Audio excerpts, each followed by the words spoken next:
দুই শালিক ধারাবাহিকের আজকের পর্বে তোমরা এখানে দেখতে পাবে খুব চমৎকার কিন্তু গেম প্ল্যান করেছে এখানে ঝিলিক। হ্যাঁ বন্ধুরা, গৌরবের তো এখানে একটা অ্যাক্সিডেন্ট হয়ে যায় আর তারপর ওর অনেক রক্ত ঝরতে থাকে। আর দেবা তাকে উদ্ধার করে কিন্তু হসপিটালে নিয়ে আসে চিকিৎসার জন্য। আর তারপর দেবা কিন্তু গৌরবের বাড়িতেও ইনফর্ম করে দেয় যে এখানে গৌরবের একটা অ্যাক্সিডেন্ট হয়ে গেছে। আর এখানে দেবার মন তো ভীষণ খারাপ, কারণ আঁখি তো এখানে বিয়ের পিঁড়িতে বসে পড়েছে। আর তখনই ঝিলিক এখানে আঁখি সেজে দেবাকে ফোন করে। আর তখন দেবা বলে, কেন আমাকে বারবার ফোন করছিস তুই?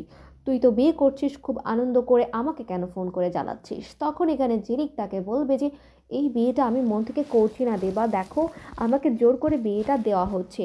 তুমি যদি আমাকে সত্যি ভালোবেসে থাকো তাহলে আজকেই আমাকে বিয়ে করো। এটা শুনে কিন্তু এখানে দেবা একদম চমকে ওঠে। তারপর এখানে ঝিলিক তাকে বলে যে আমি তোমাকে ছাড়া একদম বাঁচতে পারবো না, প্লিজ তুমি আমাকে বিয়ে করে এখান থেকে নিয়ে যাও। আর তারপর কিন্তু দেবাও এখানে ছুটে যাবে আমাদের আঁখির কাছে।